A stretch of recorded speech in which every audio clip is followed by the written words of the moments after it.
I call this budget work session of the City Council to order. Mayor William? No, we don't even have to do a roll. Oh, no. No? Cool. You don't? So, But how will they know I was here? Oh, No, that's his evil twin. So, so when the PowerPoint comes up on the screens, we can go through that. We'll start Okay. with Public Works. we're doing Public Works, Stormwater, the capital budget, and the equipment replacement reserve all rolled into one. Since it will overlap and come at us in waves. Alrighty, and what you have in front of you, as well as in the PowerPoint that will be going over this evening, is a couple of additional handouts, just a way to get you some additional detail on some of the items that I guess might have some interest in some additional information. And of course, as always, if there's anything else you need, we can provide that later. Obviously, our 8 divisions within the Public Works Department. Going into the numbers themselves, a little bit of change from FY15 to 16, primarily some reductions in anticipated revenue. A lot of this has to do with timing more than changing in any particular significant way of the Flower Avenue Green Street project, and in particular, and some grant funding. Expenditures are rising slightly from one year to the next. We have in the request an additional staff position, and I'll get into that in more detail later, one additional staff position within the Solid Waste Division to enable us to implement full in-house collection of our food waste program. Capital projects, the equipment replacement reserve. One of the changes this year for us is speed camera funds. There are funds requested to go towards the new sidewalk, traffic calming, and ADA work out of speed camera. You may recall that when we first started these programs in 2010 or 11, they were funded out of speed camera. Then that changed as the camera revenues dropped. There's now, this year, I think for 2 years we were funding those programs out of general fund. We're now back to the speed camera funds for some of those monies. And the facility maintenance reserve is a program that we use to replace and do work within the facilities themselves. To the new initiatives, as you are well aware, and Gina Mathias, our sustainability manager, has been in front of you a couple of times. Big focus in FY16 for our sustainable energy action plan and our effort building towards our successful competition within the Georgetown Energy Prize. Components of that program will include the Green Home Energy Challenge, which for this year and next year we anticipate that to have an energy efficiency focus. And I appreciate the interest and activity of some of the council members in signing up for that. What's the schedule for, I know you've had people canvassing in a couple of wards. What's the schedule for completing the wards? There isn't actually a time frame per se. They're going to go through all the neighborhoods in the city, though we may not get to every neighborhood or house. So we have a program of interns continuing through the summer, so we're hoping that continues from now into the summer, early summer, probably not in the mid to late summer. The Neighborhood Energy Challenge is a way that we're trying to build momentum within the program to have a friendly competition between neighborhoods and encourage one another to talk to their neighbors about the work that they're having done on their own house or their interest in sustainability or energy efficiency within their neighborhood. The Green Impact Campaign, Gina mentioned briefly, and I can go into a bit more detail. Very exciting program that uses a partnership approach with college students, gains them some experience, and they actually go out to the businesses and assist them with implementing audits and energy improvements in their program and walking them through the PEPCO rebate programs available. We are going to be working with the Green Impact Campaign, which is established in D.C. And has an existing program that partners colleges with programs. And so I'll get into that in a little bit more detail later.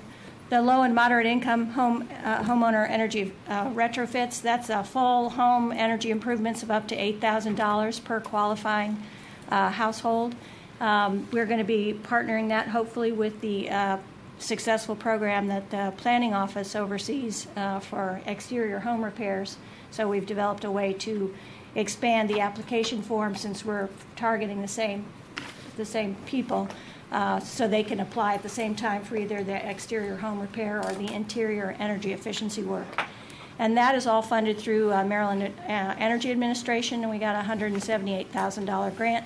So we're hoping to do 25 homes between now and October. So that has to hit the ground in May as soon as we get our agreement signed, and go as fast as possible. If any of you council people are aware of people that may qualify for that program, please let us know, and we will reach out to them to try to make sure we get that 25 homes identified and underway. Have you had much interest expressed so far? There has been some. We haven't done the full formal mailing yet, but that will be going out to folks that the planning office has typically informed of the program, and we'll be advertising it. Lastly, is there a fairly easy description of the type of work? No, of the kind of cutoff for qualification? It is on the city's website. It's the same criteria that has been used in the exterior home renovation program. I don't know, Susie, if you know the numbers. I don't I'm know not the numbers familiar off the enough top. with But it. if it's there and it's that same. Yeah, it's there. It's on the application. It's within the city's website. It's a chart of based on the number of people in your home and the income levels. And I think it's all fairly similar from previous years and follows the state or federal criteria.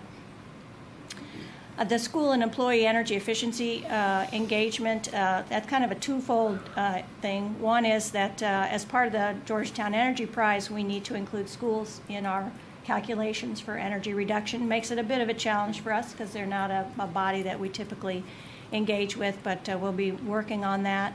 And then the employee energy efficiency engagement will include moving the city forward at the green purchasing program that the council had authorized previously, doing internal trainings and just relooking at our in-house programs to green them to the degree that we can. And as I mentioned before, the food waste composting program, which has been really well received and very successful. We've got a little bit over 1,500 households of the 3,800 that we pick trash up from. And the goal here is to move the program fully in-house. We currently have a little bit more than 50% of the collections taking place through a contractor collection. We've partnered with the compost crew. That's been a very successful partnership in which they helped us get our program established and going. And all through it, we indicated to them that, you know, we're really more of a keep it in-house type of organization, so we'd now like to make that shift to bring it all in-house. Do we save any money by bringing it in-house? It's pretty much a wash in terms of tip fee. The tip fee we're paying right now, we were able to reduce the waste tip fee by using waste management out of DC's transfer station instead of Montgomery County, so we've been saving some significant funds on our hauling costs. The Prince George's County composting facility is just a few dollars less per ton for the tip fee. The real cost, of course, is always in people and equipment. So anytime you're running a separate truck around and have to staff it, it does have operational costs associated with that. One of the other changes that we intend to make when we bring the program fully in-house, which will take place end of August, September, our contract with the compost crew runs until mid to late August, is to enable the compost collection to happen on the same day as trash. Right now we're doing everybody on Monday, and we have some programs on Friday. So we'll reorganize and allow that to happen daily. That will also enable us to keep the collection going in an efficient manner when you're picking up. Will that mean 3 trucks on trash collection day, the regular Trash, recycling, and food waste, yep. So three 3 trucks will come around. Okay. Yep. I mean, the only hope we have for the future, the way to make this most efficient is for a facility to open that enables both yard waste and food waste to be composted together as organics. Mm-hmm. And if and when that happens, that will create improvement in our efficiency in that we'll be able to pick yard waste and food waste up together, one truck, same day that we do now on Mondays. But you had a couple months ago, you were saying, you told us that there had been some holdups with regard to the tipping or dumping of the food waste or something, and you were. Well, processing being capacity, yeah, they're just. Has that changed? Has it improved? No, still very, very slim to none options on the horizon at this point. Prince George's County is our nearest facility, and we're very appreciative that they allow us to take our materials there. Oh, okay. We have sat in meetings where Montgomery County has been present, and their approach at this point is they want to develop a partnership with private industry to establish the food waste composting component of their program. Everybody sees that it's going to be necessary. I think the county has a 70% waste diversion goal. No way you can get that unless you're composting food. So in a kind of a unique turn, at least from my perspective, rather than run it through the county themselves, they're hoping to have private industry establish the composting It's facilities. just a matter of time, I guess. Matter of time. Time and economics. Some of the ongoing work, and again, this is just the highlights. This is by no means everything that we do, but I know it's the things that of late have gotten some attention and people will be recognizing and interested in. Our Flower Avenue, Green Street, we're going to continue the design work and advertise in October. I have a handout that we'll go through momentarily that shows you the schedule and lays out what you can anticipate both in FY16 and FY17 for that project. Our ongoing ADA sidewalk repairs, our new sidewalk design and construction. Now, though there's been interest in kind of knowing where people's requests are in the queue, we have a handout that shows you kind of where the sidewalk requests are and what stage of the process. Our street resurfacing, we have a list attached as well of our really early draft of the streets that we're going to be resurfacing. Again, that I caution you that it's just a snapshot view at this point. As we get closer to that fiscal year and finalize our conversations with utilities, sometimes there's changes that have to be made as we learn that they're going to be doing some work. The polystyrene ban, we will intend to launch the website this fiscal year, but any kind of implementation, education, or enforcement will be taking place in FY16. Our ongoing Safe Grow education and enforcement campaign. This fiscal year, we have requested some increase in funds for invasives management on city property. There's a lot of interest in the community in particular about the property that the city purchased, and should that go through the process and become the city's, there's a lot of interest in what to do then. And invasives and tree issues are definitely paramount on that piece of property. We'll be continuing with ongoing city facility improvements and repairs, again with a focus on energy efficiency upgrades, and hopefully the completion of the dog park, which we anticipate will get underway this fiscal year towards construction. Go ahead.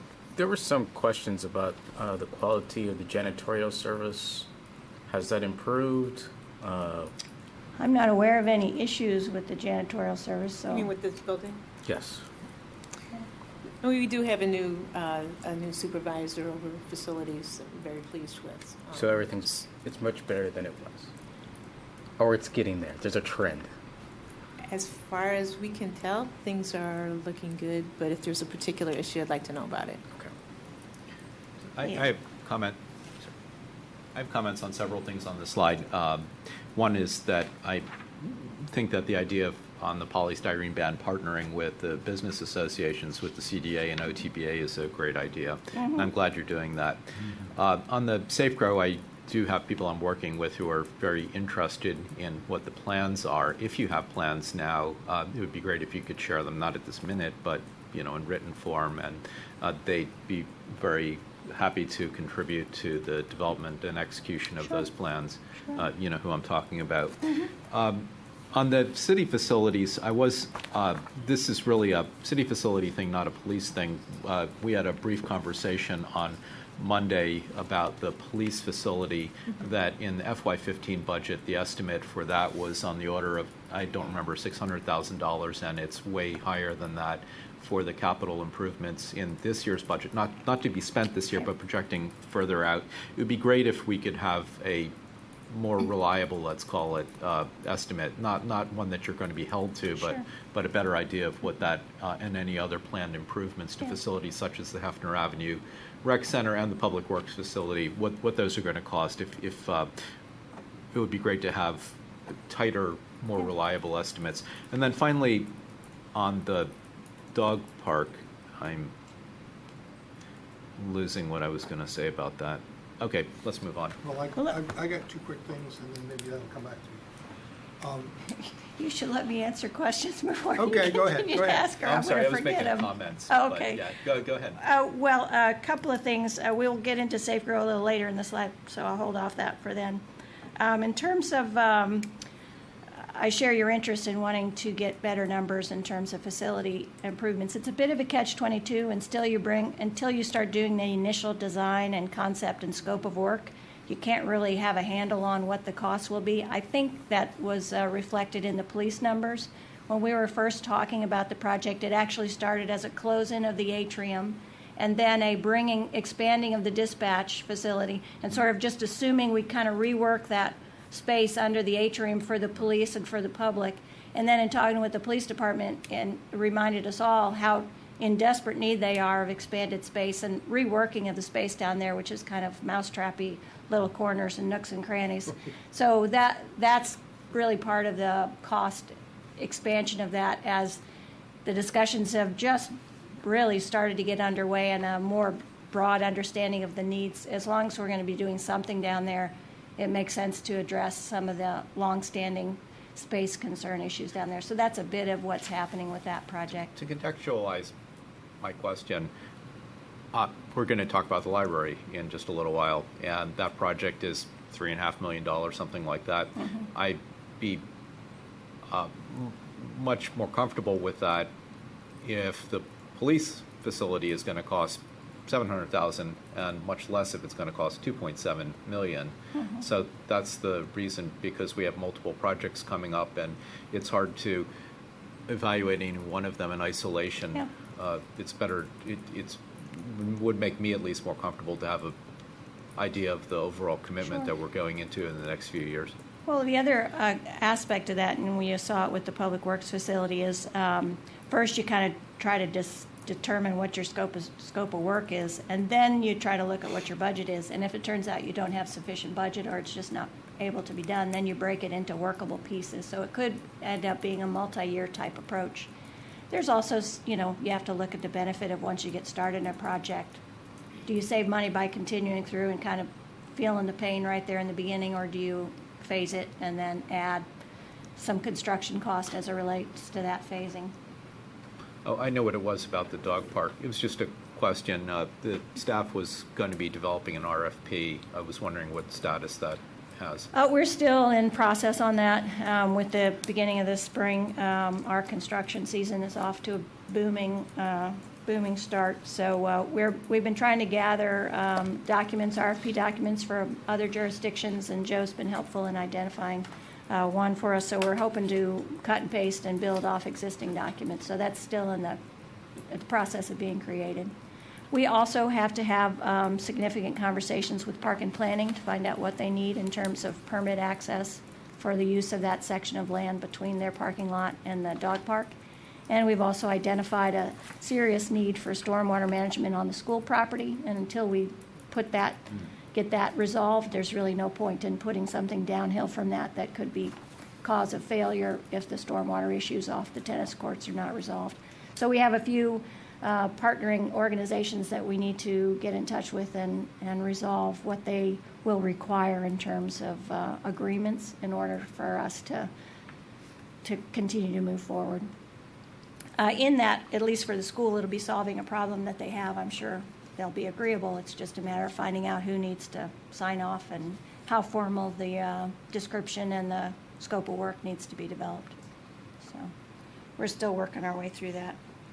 Mayor, did you have some questions on this slide? I had two, now I have 4. We should have moved faster. Yeah, I was going to say, you're not going to meet your 8:30 time. That's all right, mine are quick. Is your best estimate at this time that, I know that you've got the uncertainties on the dog park, but is your best estimate that there's nothing that you foresee that forces it over into another calendar year. We do show funds in FY16 for the dog park. Right. But in terms of, does it go past December? Oh, past FY16? No, No, past, calen- past the calendar calendar Calendar year. year, I'm sorry, I misheard. Yeah, at this point, providing there's not some roadblocks put up by Park and Planning or the school system, we don't anticipate it going beyond the calendar year.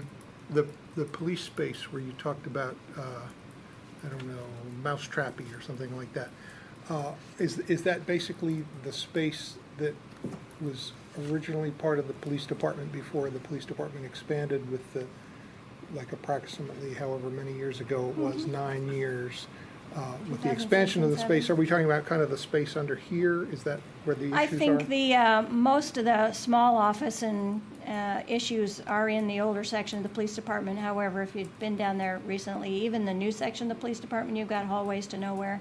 It's very ineffective use of space down there that, that could potentially be addressed by taking a look at how to make the whole space work better and function. I just hate to more hear about openly. having to redesign some space that was only designed less than 10 years ago. The Flower Avenue, Green Street money, I always recall that we were anticipating the county's money becoming available in FY16. Is that still the case? Yes. Yeah, it's their understanding. In fact, we just had a recent discussion about the MOU, which was gone missing for a bit and has now been They found. had us looking for it, and it was in their file. Yeah. Uh-huh. So we actually signed off and were waiting to get it back from them, and they were waiting on us, but we'd already completed Okay. our part. So it threw us into a bit of a tizzy for a day or two till it was discovered. And on the polystyrene ban, just for your information, I did let folks know at WAU when I was at their Family Fun Day on Sunday that in their planning notes for next year, they need to make sure that they let their vendors know no polystyrene because it was in abundance on Sunday. So Good to know. if somebody there says, oh, but we didn't know, they were put on notice. Yeah, yeah. Well, yeah, certainly education is going to be critical in getting the word around for that. A couple comments with regard to the polystyrene. If you want to get WAU to knuckle under, I think we should just send our band of children up there, and I'm sounds facetious, but I think those youngsters can be very persuasive just by who they are. The question about the police facility, the sort of the rabbit, you call it a rat run or a rat trap. Or, I'm sorry. It was mousetrap. It's very chopped up space, small. I know, and I've And it's, walked through what it. happens in any of our houses when we expand quickly and have more people than we have room for. Are those movable partitions, or that divide up and make all those little corridors with those little teeny No. walls? No, They're they're walls and walls of- hallways. Whichever kind of wall somebody wanted to make, they're real walls. I mean, they're Walls and hallways and triangles and, wood. I mean, are they built out of wood and plaster? yeah. Really? Steel frames and Steel studs. drywall. Yeah, thank you. Steel studs and drywall. Okay. Mhm. Okay. Huh. All right. Thank you. Daryl, I had a question for you. When do you anticipate bringing before the council a design for the other buildings on the DPW site? Believe that's in FY 17 or 18 is where we have it on the capital budget at this point. And do you have an estimate? I haven't seen it. Or do you have an estimate of how much it would cost for us to bring those buildings up to a more modern design? Let's see, if you look at your CIP, it should be in there.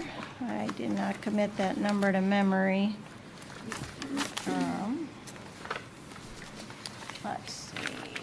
Let's see, I think you've got the first design in FY19 of 100,000 and FY20 800,000 for construction. Okay.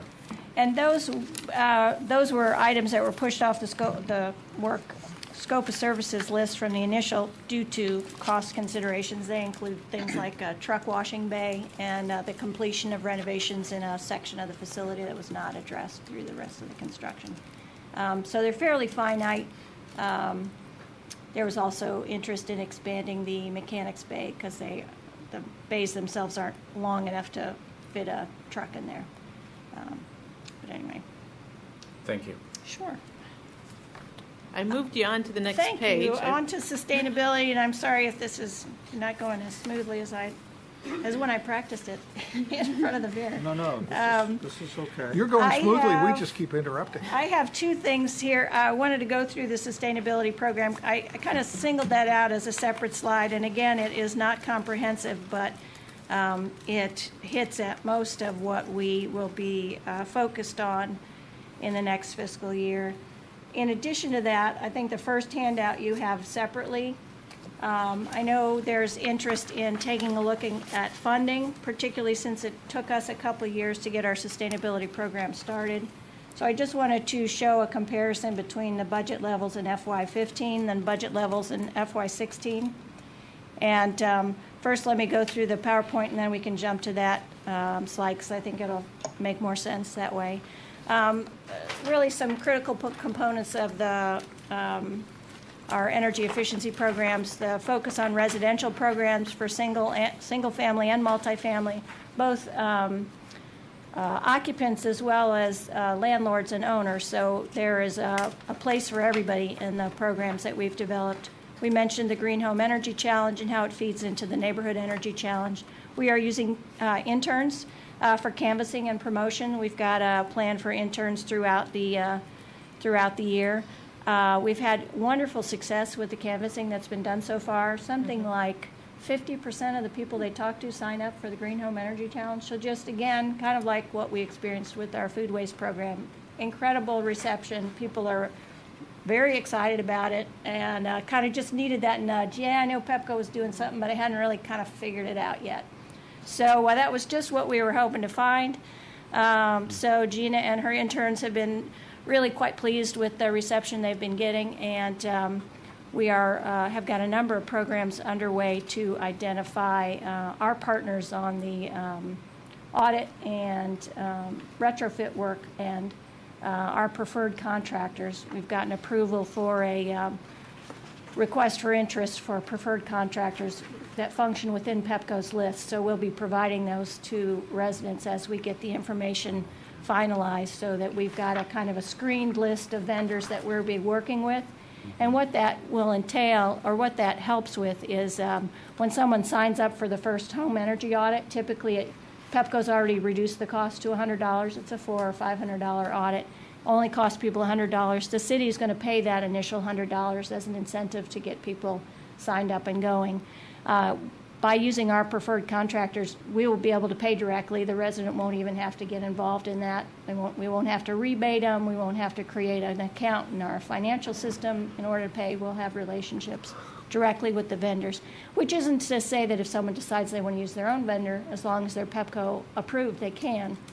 But we're trying to simplify it and streamline it as much as possible. And then our incentive programs also enable up to $1,000 towards energy improvement work, direct work within the home. And that flows directly out of the audit.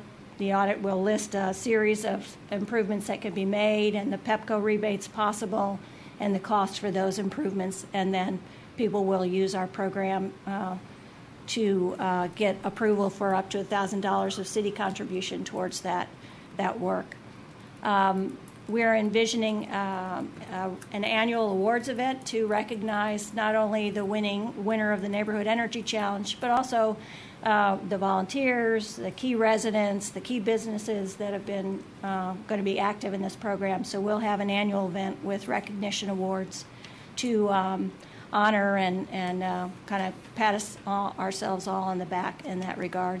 And throughout the year, there'll be workshops and promotional events, a few giveaways, LED bulbs, those types of things, just to try to get people on board. I spoke briefly about the Green Impact Campaign. A little more specific now, the Green Impact Campaign is, as a program, nonprofit organization that's working out of D.C. right now. We'll have a partnership with 4 local colleges, including Washington Adventist University, Montgomery College, University of Maryland, and Catholic University. These programs are already established on these campuses. So students will be able to sign up to be part of the Green Impact Campaign. And we'll be working with our local business network, both individual businesses as well as the business associations themselves, to identify businesses that these students can then go in and do audits of their commercial establishments, again with the key towards getting those PEPCO rebates directly provided to the businesses. PEPCO has even better money available for small businesses than for the residential programs. So there's significant money and rebates available for work. And it provides the student with training, mentorship, and experience, and then also provides the local business with an opportunity to move themselves in that way. If it wouldn't overload the tasks that they need to do, having them provide information on recycling would be a good addition. There is, of course, some modest energy component to recycling, but in any case, just yeah, keep that in absolutely. mind. We're hoping to overlap, and as our Green Home Energy Challenge evolves from year to year, certainly components of being part of the food waste program, the pesticide bans, all those components will be part of what gets promoted and educated to the businesses as well as the households. Lastly, we have intended to provide a $5,000 scholarship either for a single student or a couple of students, those that are particularly active in the program and go above and beyond the expectation. We're also hoping that the business associations or businesses themselves may want to sponsor an intern and further help, provide funding for the program. So we haven't kicked it off yet, but we feel really excited about the possibilities there. We mentioned Safe Grow, the funding level that we have. It just seems to me very obvious that the CDA and the OTBA need to be brought in on this now. Yeah, they're already have been met with and are aware of it. Gina has met with both Melanie as well as so Laura. that they can kind of be just, just be partners in this thing. Yeah. Okay. Yeah, there's a lot of interest on their part as well, and they're aware of it. Yeah. Okay, thank you. Sure. Safe Grow, the work that we have done so far in the past this year, as well as what we're envisioning for next year, is kind of more of the same. Website updates. We did an annual mailing in January this year, and enforcement on a complaint basis as we ourselves or others identify potential violations of the law. Given the limited staffing and the large list of other responsibilities that public works staff have, we haven't been able to do much more beyond this. We had a very successful training program in January. Chip Osborne, in fact, was just playing before I walked in here this morning, replaying on the city TV. Chip Osborne's training program that had 65 attendees. We maxed out our attendees. He's a kind of a very knowledgeable person in the world of organic and alternative lawn care. A lot of attendance from Park and Planning as well as Montgomery County, I think, knowing their interest or the fact that this was coming forward on the county level. So we envision that type of program. We can do one major training on a couple of mailings a year. Our special projects coordinator's been championing this and getting that work established and on the ground. We've got a good relationship with Beyond Pesticides, and they annually update our list of pesticides and review it to make sure that it meets the ordinance requirements. In terms of the polystyrene ban, that of course goes into effect July 1st of this year. So we intend to have a similar website as what we have with the Safe Grow, where you can go directly to the city's website and find information about the law, as well as sources for non-polystyrene products that businesses or individuals or organizations can avail themselves to. We're also hoping to facilitate some purchasing groups for those either businesses or organizations that may want a kind of cooperative approach to purchasing materials if they are all buying the same thing. So we're hoping that we can facilitate that, since it's not something we need to do ourselves.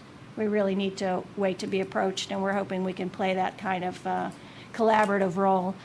So we'll be setting up the website and anticipate mailings and newsletter articles with regard to the ban. We have been working with the Can I interrupt local the question? institute. Sorry, I feel like I'm throwing marbles into the gears here. No. We're going to be getting an updated website at some point. Yes. And I'm just wondering what influence or effect that will have on the content or the presentation of all these programs, which really are going to depend an awful lot on the website. Mm-hmm. Right. The way that the new website works is that much of the content that we like, or the new content that we add, remains.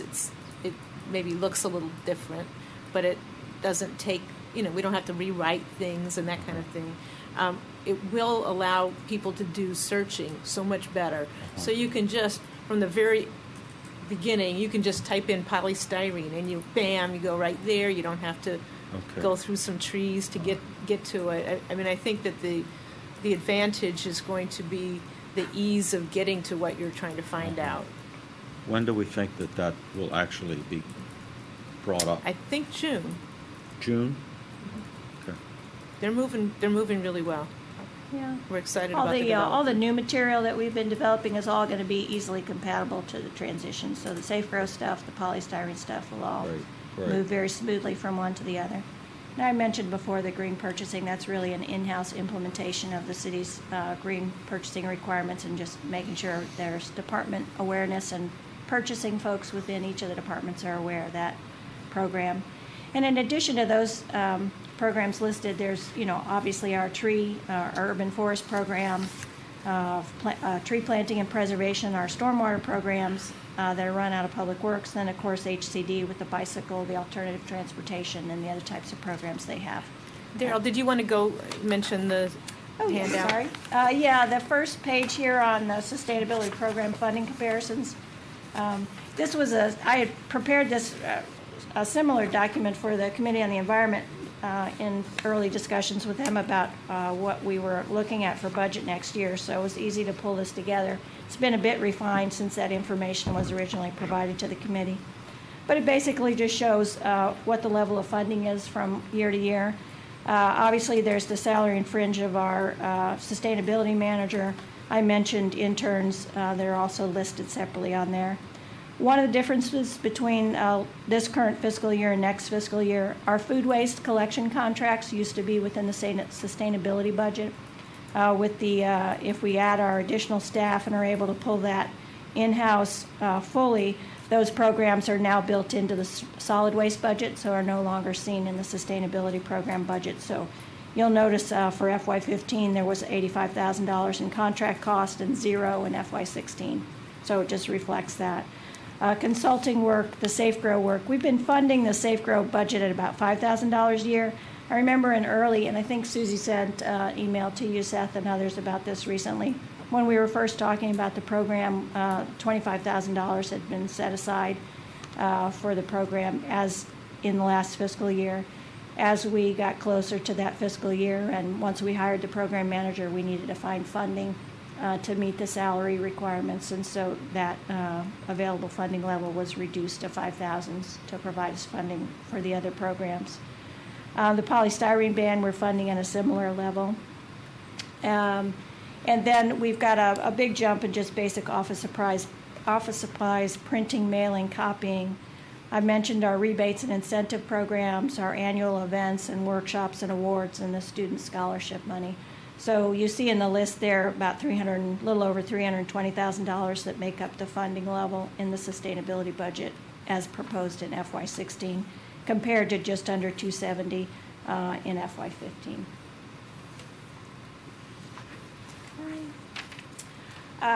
Briefly, the capital projects, I think these all pretty much speak for themselves. The vehicles, equipment are all within the equipment replacement reserve. We have provided for you a copy of the equipment replacement reserve. This is really a working draft at this point, but for those of you that are interested in this, it just shows you our 30-plus year list of costs. We did make some changes in how we calculate the ERR in the last fiscal year, so now we only include funding for one replacement of each item. In the past, if it appeared any time within those 30 years, we had funding allocated towards it. So now everything is funded for one replacement. I call it a draft because until we close out the current fiscal year with the actual expenditures, all those numbers then transition over to the next year. So it's still a working document. We don't know what the absolute ending balance for this fiscal year is going to be until we get to June 30th. And then that number creates the start of the program. But you see there the list of items within the equipment replacement reserve in fiscal year 16 and in 17. The price when we purchased them, how many years we thought they were going to last, the replacement price, and the software itself or the program itself adds a very small inflationary factor for the money that we have allocated towards them, as well as interest rates and inflation for the cost itself. So I didn't want to distract too much. Just if anybody has questions about that, I've provided it. So we can have a starting point for the conversation. The facility improvements, much of what you see on that list, it's either funded through the facility maintenance reserve or through the equipment replacement reserve, depending on the type of program, or actually some is actually funded within the capital and operating budget. Some of the major pieces of work that may be of interest for council and residents is we're going to do exterior painting of the building this year. I don't know if you've walked around the outside, but the columns and handrails are in serious need of sandblasting and painting, so that will be scheduled for this year. We also got some internal doors and fountains and some HVAC controls and some other HVAC units that will be changing. We're going to continue to work on the LED lighting retrofits. We're starting FY16 with $9,000 in rebate money from PEPCO and the Maryland Energy Administration. We also applied for an additional $32,000, but we have yet to hear from them yet, so we're hoping that we'll have some additional money to continue the LED retrofits, which have resulted in, I think, an improvement in both energy use as well as lighting quality everywhere we've done them. We spoke briefly about the idea of the design work. There is the police-based concept design, which is just trying to basically tease out that scope of work, scope of services for the police department. The library detailed design, which I'll let Ellen speak to. And then there's the data center design build. It was an issue identified, I think, in maybe our financial audit, that our main server room has a wet sprinkler system, which is not conducive to the equipment that's in there. So we're going to transition to a completely dry sprinkler system. And also there's because it was a retrofit room, there's some other additional things that need to be improved upon, openings, chases, and whatnot in the building that need to be improved. So the council had authorized an architectural contract of services with Bignell, Watkins, and Hasser, so we've been using that firm for that data center design work, as well as a financial administrative office space redesign, which is expected to be completed in this current fiscal year. I think that's it. Sidewalk project. A couple quick ones in there. The HVAC controls, are they newer ones or older ones? We have, we have a real interesting mix of HVAC controls. We still have some pneumatic controls. This is really envisioned as updating our automated controls. We have some components of our HVAC system that are not able to be controlled online, so we want to get everything connected, and we need to upgrade our software system to do so. The original software that was used is not compatible for most equipment these days, so it's basically going to be a process of upgrading our software and doing the wire connections to each of the HVAC units. And then everything will be able to be controlled? It'll be able to be controlled and diagnosed. A lot of diagnosis will be able to be done then online. It will also have the capacity that our facility maintenance supervisor can pull it up from home, doesn't have to be here, or now, Right, right. the only way, we have an automated system, but you can only do it from the computer here, you can't do it outside the city building. So it will help to improve the operability and diagnostic ability, as well as just general functioning of the I can system. appreciate that, since I upgraded some controls on my own system to be able to do a lot of it remotely, and it makes a big difference. It does. I had a couple questions from kind of this same area in the original, in the budget binder, and let me just ask them here because it kind of fits with this. And one other question from this page was, you had something, where did it go? Replace community center interior doors. Some, the ones that have been a problem? We have, I think there's $8,000 of budget for going as far as we can go.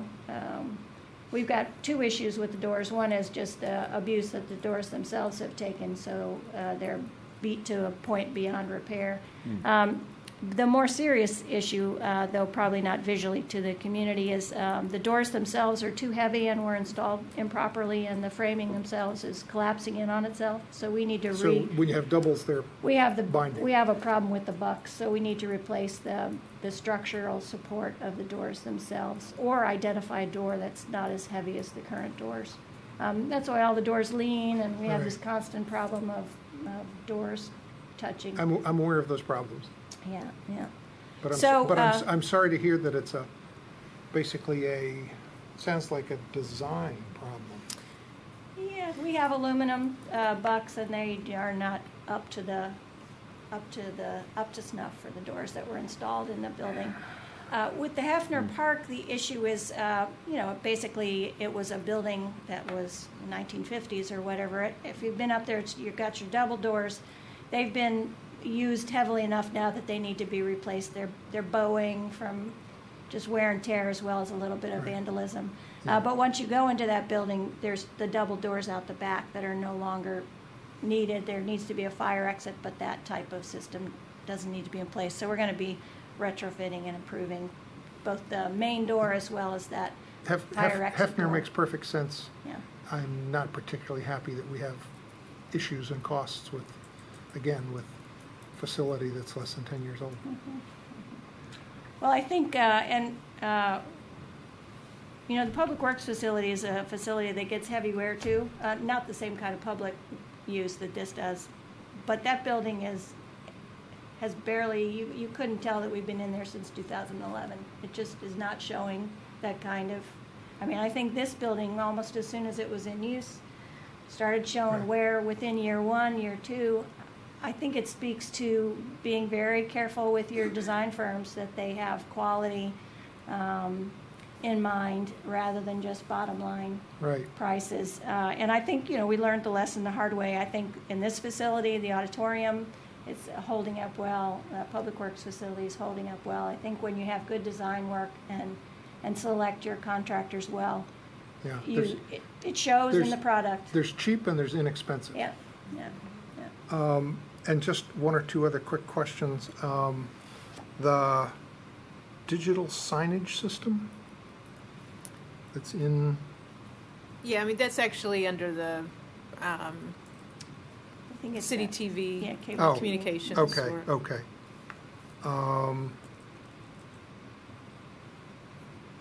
Should I ask at this point about the permeable pavement in the parking lot here? Well, it's a stormwater project, so maybe hold off till we get to stormwater. Okay. Then that's all I've got. The sidewalk projects, as you know, since 2010 or 11, we've been doing ADA work. We're continuing. We're about 60% through the city. We just started ADA work this year, largely in Ward 5. That's been going very smoothly. People seem to be very excited that we're there, so we're happy about that. We're also doing a major installation of new sidewalks, the Pinecrest requests, the 6 sidewalks that were requested through Pinecrest. We anticipate that we'll have 5 of them installed before the end of this fiscal year. The last sheet I've handed out, and I'm sorry, there's a lot of information, it's very teeny. I could send it to you electronically if it's of help, but I think Tim in particular, I'm hoping this addresses some of the ideas that you raised. And it is posted also as part of the package now, so it's online. And it will go to the Public Works website somewhere as a Yeah, active table? we're basically, this was its unveiling with you all. If it's kind of got what you need, or perhaps you'll tell me it's got too much information. I start with everything and then whittle down. But this is our idea of what we think might be helpful. Basically lists the project from most recent to latest, and then tells you where it is along the way, and also where we think we will actually be in design or construction with each of the projects. So it kind of takes you through the process. And so if anybody has any questions about that, I'd be happy, or can give me feedback, it'd be really helpful, and then we can make this publicly available on our website as a way to try to facilitate people being able to know where we are in their sidewalk request. I'd just say just briefly thank you, and Sure. I would, if you could keep the most recently completed sidewalks in there for some period of time, then that, just sort of rolling, people can see how a process resolved itself. Great. Yeah, 6 months, I don't know. I would agree. Yeah, and maybe we'll put the date when it was completed. Yeah. That looks like, we actually are accomplishing We don't things. just have work ahead of us. So. Yeah. No, it's important. Sometimes that's how it feels, yeah. I guess just to finish up on that, what I'm anticipating for fiscal year 16 is the design process to start for the 400 block of Lincoln Avenue and the Cherry Avenue request, and for the completion of the Kansas Lane, which would be the 6th of the Pinecrest sidewalks, and the 1000 block of Elm Avenue. We are intending to construct the 1000 block of Elm Avenue, providing we get community approval with Safe Routes to School money. That project was allocated or submitted to Safe Routes to School. They have approved it. We're just waiting for their documentation to arrive that basically blesses the project. They've already told us that we can use our existing contractor, since we did a competitive award, which is new for this year than previously, where they required us to do a separate contract specifically for Safe Routes to School programs. So once we get the MOU signed and the documentation in place, which we really thought was going to be a month ago already, we'll be able to spend money, and we have a contractor online that can construct that. So it's possible that sidewalk, once we go through the final voting phase, if it receives approval, it's possible that it could certainly get started, if not completed, before the end of this fiscal year. So that might move off the next year's list. In terms of Streets, Parks, and Streetscapes project, the streetlight information is there. It's just our generic $20,000 in the CIP for streetlight upgrades by request. I'll be at the meeting on Monday night to talk a bit about the larger streetlight issue. So I'll hold off any comments on that till then. This includes or does not include the so-called ornamental streetlights along Carroll Avenue?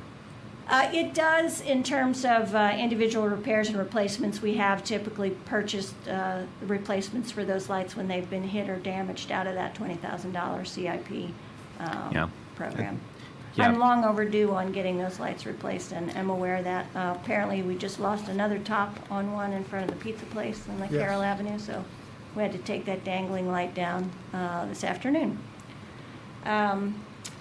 Street list, again, that's in it's the third page in the document you have. It's a proposed list for resurfacing, and, just caveated with it's a working document. It may change. It's for planning purposes, so don't hold the city engineer to this absolutely. It's his best guess at this point based on what we've done so far. We list the PCI there, which for those of you who don't know it, that's a pavement condition index. When we had the streets evaluated, they get rated on a 1 to 100 basis. So we're working our way from the lowest to highest numbers. This just kind of tells you we're into the upper 60s, low 70s right now, which is the fair evaluation back when Because we started out had, down at around 19 or 29 or something like that. Yeah, failed street, I think, is in the 19s and 20s. Yeah, we had a few of those. Not so many this last evaluation round. The Flower Avenue project, I have included, is it the second page? Yes. Yes, a revised schedule. Some of the critical pieces to that, tomorrow we have our park and planning mandatory referral meeting. So we've had our documents presented to Park and Planning. We've gotten the staff comments back. In general, the staff comments have been very positive. They do strongly recommend sidewalks with setbacks from the curb. They haven't sat through the 5 or 6 community meetings that we have trying to convince people to give us their property for sidewalks a few feet behind the curb. So, we'll make that point to the degree that we can. We anticipate getting the design 60% towards the end of this month. By the beginning of July, we hope to have the 90% design and completed in early September. Most critical date right there is we have to advertise this project by October 22nd of this year. That's a Transportation Alternatives Program grant requirement. So both the Ethan Allen project as well as the Flower Avenue project has got to be advertised. We can take 3 years after it's advertised to do the project, but we have to have it advertised by October 22nd. Wow. So come hell or high water, we are going to make that deadline. And there would only be high water because there's only one stormwater inlet currently. We anticipate, I think we're required to have a 3-month bidding process, so it's open, advertised for a very long time before we get the bid results, and then we'll take our time doing the review. State Highway Administration has to approve our contract recommendation, as does the council, so those dates are on there. We anticipate the start of the project in July of 2016, so the beginning of FY17. And we, again, estimated completion a year and a half, so that would put us in December of 2017. The one piece of the project that will take place prior, actually very soon within this fiscal year, is our LED streetlight conversion. We are all very anxious and looking forward to that. It'll be our first major exterior LED conversion. We're doing that through PEPCO.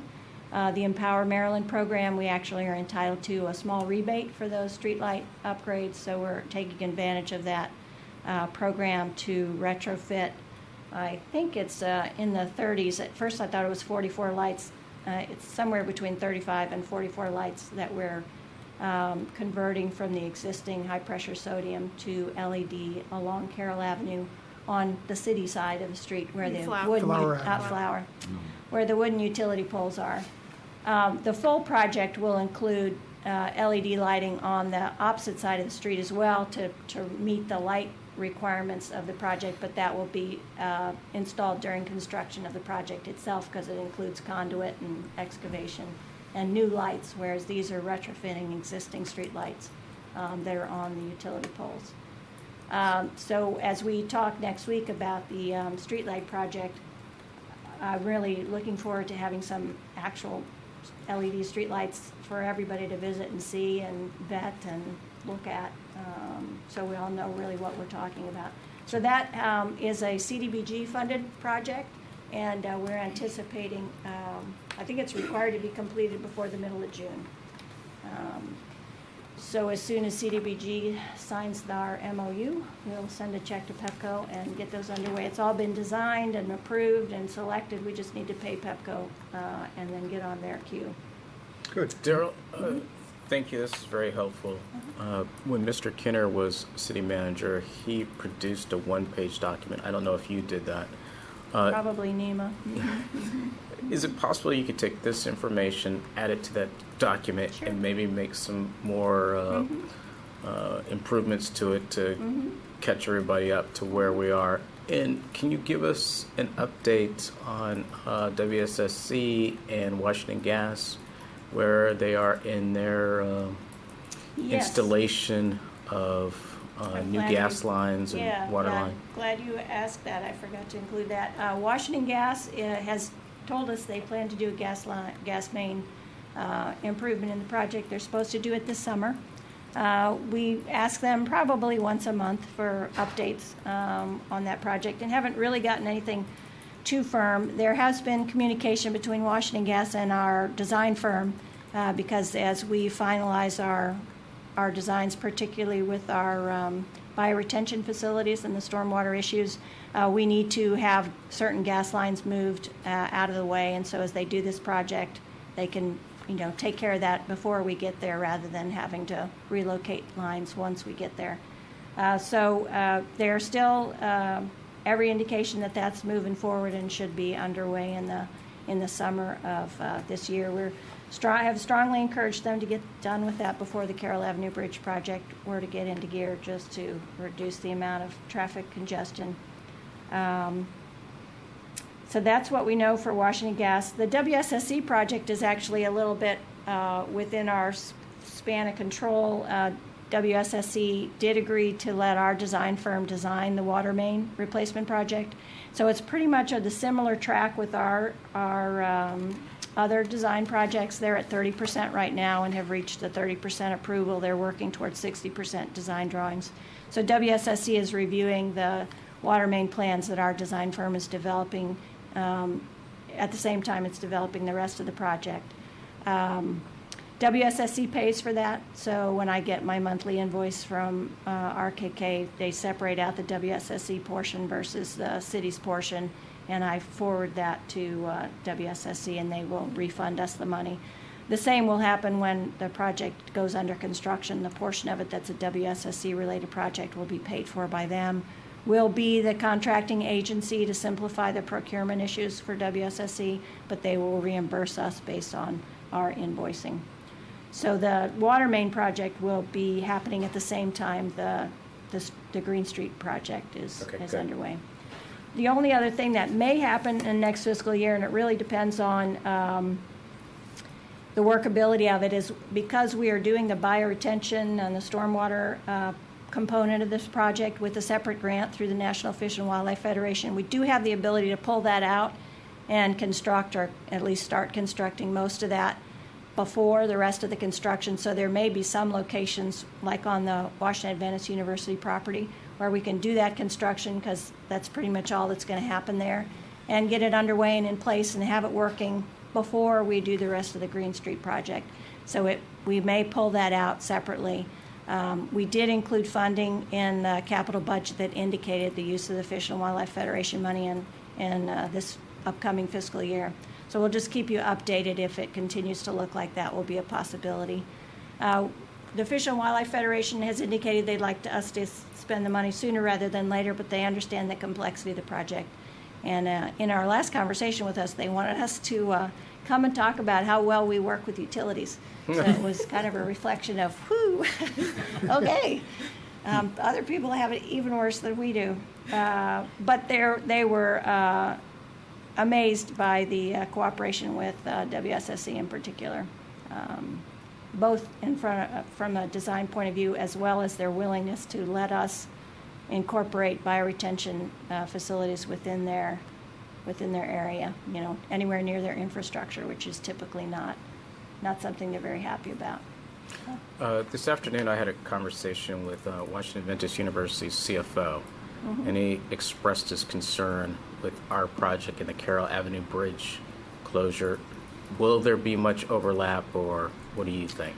Well, the Carroll Avenue Bridge project, I think, has been a bit delayed, though I still am expecting them to be advertising soon and be awarding the contract within the summer, and then the work will start.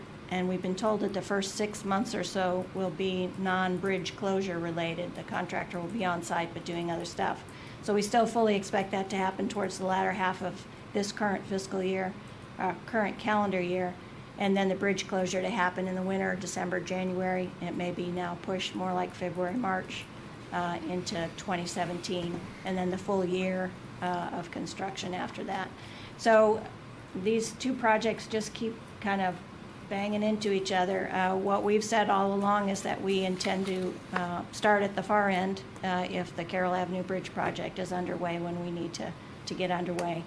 Because our main criteria is the October 22nd bidding advertising deadline, and we have 3 years after that to construct. if it turns out that doesn't make any sense to start a construction project while the Carroll Avenue Bridge is still closed, we do have the flexibility, providing that project doesn't push way out, to delay our project in order to have the Carroll Avenue Bridge reopen before we start. But we're hoping that we can start at the Piney Branch end and not make things too difficult. All right, thank you. Is it your expectation or hope, choose one, that at least some traffic lanes would be kept open on Flower Avenue during the entire? During construction, the intention, at least at this point, will be a flagging operation in a single lane where you have Okay. flaggers in either end and Yeah, right. not a closure of the road. There may be times when we need to do a detour, around the block. Sure. With those streets, at least you have a little bit more options. There's parallel streets within a block of Right. Flower Avenue on either side, albeit they're tight. But in the event that you had to have a temporary closure, we'd be able to keep it fairly localized. And if I can just go back to the LED streetlights for a second, am I correct in saying that it'll be nice to have this defined project moving quickly now, and that it may help us as we come to understand all the information you're about to give us on LED streetlight replacement in general? My sense is that we're going to be inundated with a lot of information that's going to take us a while to digest. Well, yes, and we are still overwhelmed by the technical nature of the information. So we're far from expert. What I hope to be able to lay out on Monday is just sort of an overview of the various options that we need to weigh and judge against. I am continue to be convinced that we will need technical assistance to figure out what's the best approach forward. We've got a lot of options that didn't exist even 2 years ago. For conversion of streetlights. And on top of that, not to delay this too much longer, but we need a capstone project with the Georgetown Energy Prize. I mean, our energy retrofit work and our business program and our student internships, those are all great, fabulous programs, but it's not going to get us in the top tier in terms of energy reductions. It's going to get us significant energy reductions, impressive, but nothing that's that far outside the box. I mean, for us in a city like ours and the size it is, we have very little that we are able to affect and implement. We can't, do on-site generation. So if we're going to really look at that, I mean, the streetlights are the biggest piece of the energy pie that we have control over. So from our sustainability manager's point of view, she'd really like that to be the cherry on top of our 2-year effort. So if we may need some technical assistance to figure all this out, is that in this FY16 We proposed haven't. budget? Yeah. Because we just have no idea what it would be yet? Yeah. I think a little bit of that, and it's the constant push and pull of we have a huge number of projects that are currently underway, and big projects, not small projects, major Yeah. projects. So I'm just trying to think about, figure out how to- is it something that we need to keep in the back of our minds, that we may need something that would come in mid-year in FY16? Yeah, I mean, Yeah. I think that's true. The actual kind of technical assistance probably isn't going to cost us a lot, Okay. but depending on the options, there may be costs involved that we really have to weigh and figure out what we do with. But So we just need to stick that in a brain cell. Yeah. Yep. Yeah. Okay. And there are green energy funding sources. So I mean, there's lots of options in terms of possible funding. Just on that project idea, I did reach out to Tom Hucker and the county council. They're meeting with the staff of the school system Oh, great. about trying to get solar panels on the middle school. Wonderful. So that would be a big That would be increase. huge.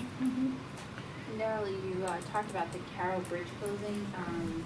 Have you, in this year's budget or in FY16, have you put in any money for the traffic calming that we've been talking to residents about, or wait and see on that? We've been assuming, and again, we are due to come back to you with the list of of work that we recommend. State Highway has stepped up and agreed to do a number of things. Some of the other projects we're anticipating will be funded, like for instance the extension of the sidewalk on Sligo Creek Parkway in our new sidewalk money. So some of it has got money already allocated in the capital or operating budget that we think we'll use. It may be that we need additional funds. I haven't identified that in the request that I have in front of you.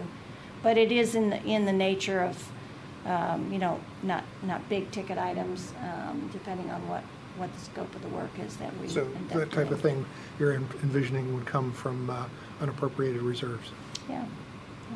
Or existing operating budget. We just, well, once we have that conversation and kind of narrow down what we're going to do, then we can better estimate the costs. We had funding assumed in this fiscal year for some of it. Looks like it probably would be better into next. You said you were at the beginning going to get back onto the subject of the hiring of a person to handle yes. the food compost thing. I guess my introductory comment on that is that given all that you are hoping to be able to accomplish in so many parts of the city, it's amazing to me that you can basically believe you can do all this with just one additional person. But I mean, I'm impressed. Well, we've made some great hiring decisions in the last couple of years. Bringing Jean on as a sustainability manager, I think she's just done an absolute fantastic job. Hit the ground running, exceeded my expectations. I hope you all feel similarly in terms of the programs she's been able to pitch and develop, and the network she's already established. I haven't even mentioned the solar co-op, which she got started and already has, I think, 12 contracts signed and a total of potential 50 total contracts that could be signed. And she's doing all kinds of great work on our sustainability programming. She will also be critical in our website development and sustainable information. Yeah, she's really helpful in yeah. those areas. So I think she will be being that kind of technical and public face for all of our programs as she's getting more and more familiar with the scope of what we do. Our hire of the construction manager this January, again, another person that's super well qualified. He has hit the ground running. I can't begin to express how nice it is to have all these sidewalk projects going and not have to run around Not have and to be out figure there. them out myself. So he's just been a great asset. And he's got a lot of construction experience. So I think as we start getting closer to the Flower Avenue project as well as the Ethan Allen project, which we will be overseeing with the help of construction inspectors, he's going to be a critical component to making sure that happens. And we've had our special projects person here now almost 2 years. And she's been, she is the reason we have the food waste composting program. She created our Safe Grow program. She's ready to get going on the polystyrene ban. So, we've got a real essential team established that otherwise we couldn't be doing all the things that we're doing. Yeah. Is there anything else? Let's see, on here, we do have some of the park projects, and Colby is this year, but it may easily go into FY16. And have they heard yet, or you mentioned that we got the grant? We understand that we have received a grant from the Community Parks and Playgrounds Fund out of the state that would pay the full cost of the Colby Avenue park project, which would allow us to program open space funds to the other two projects that are available for that are Sligo Mill Overlook and the dog park. So we do have some flexibility in that. We're waiting for the actual paperwork. But really nice news. We were not optimistic about these particular grants, and we're really pleased that we got the one in That kind of Colby. reverses the news of a couple of months ago where the open space money got pulled back. And there's, Yeah, we're not letting this money go. right. Just there's going to be. So there's no danger of this being an excuse for pulling any more. I'm sure there is a danger, I was gonna but say, we yeah, will never say be. no danger. We will. We're not going to be. We weren't nice in the first place, so we still would not be nice. We'd be even less nice if they go Even less there. nice. Okay. Yeah. Ethan Allen will be starting construction in FY16. I think Sarah probably talked about that some when she was here at the first budget session. We are still working on the Sligo Mill playground development. It has its challenges as for the multi-use of the spot. And then lastly, the Flower and Sligo Creek Parkway traffic calming project. We have had that in the development for a while. We've had meetings with Park and Planning. We've narrowed down an option. We are awaiting WSSC's sewer line project in that location before we would be able to start this, but we anticipate it happening in the next fiscal year. So That's the end of this. that's the end of that. Question, that is that the WSSC water main project in New Hampshire Gardens is going to be starting, I guess, in June? Mm-hmm. So that's your... Yeah, that was the most recent information we got. Yeah, I think you sent that to me. Is that going to put a burden on you, our staff, on DPW? Well, I mean, it's not our project, it's not our contract, it's not our issues. However, we try to facilitate when there's problems in the field or frustrations among residents in terms of if they can't get a hold of somebody. Yeah, and I would imagine that there's just inevitably going to be that sort of thing. It's going to be unique, well, I guess not so unique lately, but in that it's going to be a long-term project. I mean, WSSC is going to be in your neighborhood for 2 years. Right. So that's going to be a big... We'll probably get to know all the supervisors and all that. Yeah. And I think there's going to be, more than one contractor? Yeah, they anticipate 2 contractors. They didn't know at that point, where they will start, but it's 3.5 miles of water main work.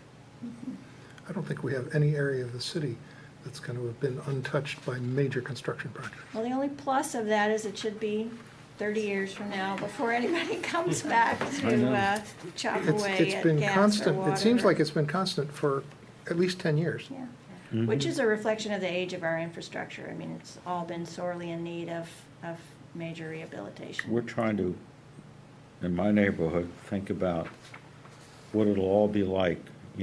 How good it's going. It's like they say think how good it's going to be when you stop hitting your thumb with a hammer. Yeah. How good it's going to feel. It's sort of like we're going to have all new paved streets throughout New Hampshire Gardens, which is, a cost that we will not have to incur.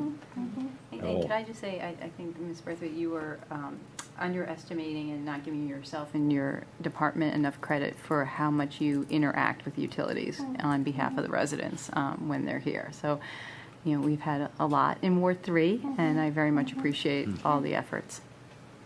Yeah, we can't always get things resolved as quickly as any of us might like, but we do make an effort. And this has all been interesting, but just a reminder, it's getting toward 10 of 9, and we thought we were going to be finished by 9. Yeah. So Yeah. let's keep it going. We will race through our stormwater portion. Joe, before you get there, can I just ask some questions on this part? Here. It looks like in the CIP, we're dropping our sidewalk funding from $1 million last year to $600,000 this year. Is that right? Yep. Well, yes and no. Okay. What I decided to do was to, we try to do $500,000 of street work, $500,000 of new sidewalks, $500,000 of ADA work each year. That's been kind of our rule of thumb. I allocated some of the $200,000 each of the sidewalk and the street work towards the city's contribution to the Ethan Allen project, which is doing sidewalk and street work. So I tried to keep it in that same vein. In the similar way, $200,000 of the ADA work, which is not going to ADA sidewalk work, I allocated towards the work in the library for the design work. Thank you for explaining that. We have a half-time engineer, is that right? We have a full-time city engineer. He's split between the stormwater, for funding purposes, stormwater and city engineer. Okay. And I just wondered about, I guess this has been on my mind for a while, but, we do all these sidewalk projects and other projects that involve engineering. At least the sidewalk projects are a repetitive task. It's not dramatically different from one time to the next. But we use contractors for that, and I guess my sense has been that the contracts are very expensive for the design work, $30,000 or $15,000 to $40,000, I think is the range you've described to me before. So I guess I just wonder about the whether we should be doing that with staff in-house or not. And I guess I say that partly because while it seems like to the conversation we were just having, oh, we'll be done with all this infrastructure work at some point. I remember growing up in Connecticut, and it seemed like you'd think the road work would be done, but every year they're rebuilding 91 and 95, and I just wonder if it'll actually ever stop. Yeah. So, Well, that's a good question. We can take a look at that and try to cost out a comparison. I think when we first were approaching this, I don't think I was anticipating the volume that we have, and the multiple requests that we've gotten. So, you know, there may be some value to that, because the engineering firms that we're working with, we've been very happy with them, but it is a cost. It's a significant cost. One of the pieces that we would still need to contract out is the survey work. One of the advantages that I feel we have is it enables us to have a third party doing the development. So we, as the city staff, kind of stand between the community and the engineers. The engineers do their technical thing. They don't live here. They don't care. It's all science to them. So I think there sometimes, particularly when it's a challenging design, it helps to have an independent, totally impartial body that's out there developing it. I imagine if the city engineer was doing the development, it might start to feel a bit like, you know, the city arborist or the code enforcement, where people start attacking their technical knowledge or their credentials, or feeling like they have a horse in the race. well, my But point there would is some just, cost to that. my point would just be that in the next year's budget, if it made sense to put together a cost comparison of bringing a person on staff, or having like a 3-year position or some, you know, as a sort of a test, if that's a way to save some money, I think it would sometimes it might make project flow easier too. You could, I don't know, that's just one idea. And I'll stop talking there. Thanks. Yeah, I will also just say that we have 3 engineering firms on contract, and part of that is because of the volume of work that we've got underway. I think this first slide speaks for itself in terms of anticipated revenues, expenditures, no change in staffing, capital budget, slight reduction, really reflective of cost of particular capital projects. And in the later slides, we'll go into some of the details of that. Pretty much status quo with staffing, and how the allocation of staffing, 20% of the budget is personnel related for stormwater management. Just another little factoid, we've currently got 42 bioretention facilities now installed in the city, so we have been actively moving forward on those as our environmental site design and method for meeting the state and federally mandated improvements to our stormwater quality. This year we'll add 2 more, so that number will quickly go up to 44 before the next fiscal year.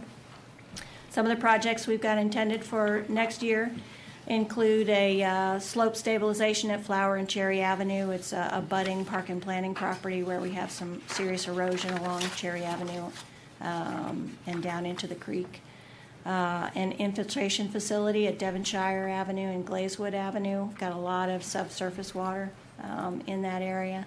And a slope stabilization project along the stream bank, Hayward and Larch Avenue, where we have a little footpath. It's getting later. And there's some real opportunities in that area to potentially expand the project to include permeable paver parking on a little stub of the road that comes out there, and there's a foot trail coming down from Colby Avenue into that path where there's serious erosion along the street. So that project, I'm sure, will start to encompass more than just the failing slope at the stream bank along that project. We are looking to, in fact, we have an RFP that's just hopefully will be advertised this Friday for contractual maintenance of our bioretention facilities. Given the number and the expansion in numbers, it's beyond our gardens division's ability to give them the maintenance and frequency of maintenance that we feel they require. The bid that we currently have or will soon have advertised gives us a range of maintenance from 2 times a year, 4 times a year, 6 times a year. So we're going to see what the cost is and figure out what we can afford.